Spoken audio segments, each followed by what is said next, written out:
Hello दोस्तों, आज मैं अपने यूट्यूब चैनल पे हम हिंदू तिवारी एक होली गीत लेकर के आए हैं। बहुत मज़ेदार गीत है दोस्तों, और आप लोग बहुत प्यार से सुनिएगा और सुन करके बहुत सुंदर, बहुत अच्छा कमेंट करिएगा। बहुत और मनमोहक गीत है। हाँ, बहुत अच्छा गीत है।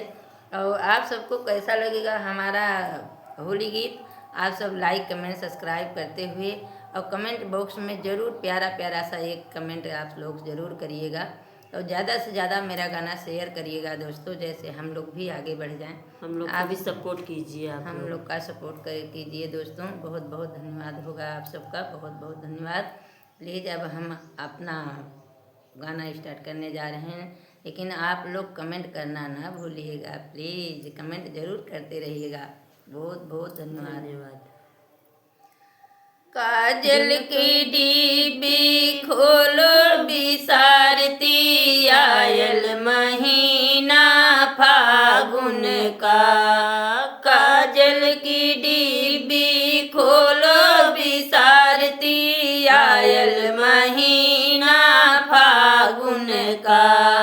आयल महीना फागुन का हो, आयल महीना फागुन का।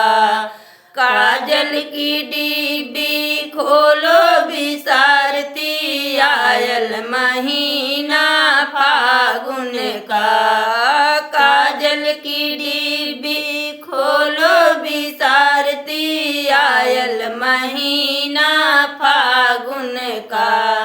के सो है काला कजरवा, के सो है काला कजरवा। के बंगला पान बिसारती, आयल महीना फागुन का। के बंगला पान बिसारती, आयल महीना फागुन का। गोरी के सो है काला कजरवा, गोरी के सो है काला कजरवा।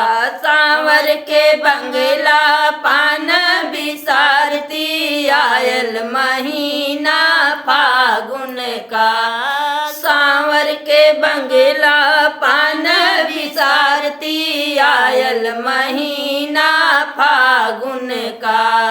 काजल की डिब्बी खोलो बिसारती, आयल महीना फागुन का।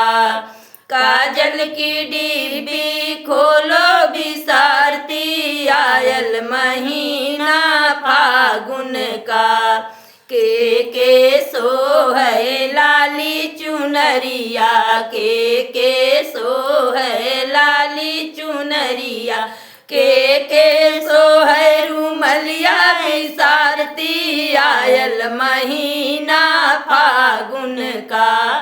के सो है रूमलिया बिसारती, आयल महीना फागुन का। काजल की डिब्बी खोलो बिसारती, आयल महीना फागुन का। काजल की डिब्बी खोलो बिसारती, आयल महीना फागुन का। गोरी के सो है लाल चुनरिया, गोरी के सो है लाल चुनरिया। सांवर के सो है रूमलिया बिसारती, आयल महीना फागुन का। सांवर के सो है रूमलिया बिसारती, आयल महीना फागुन का।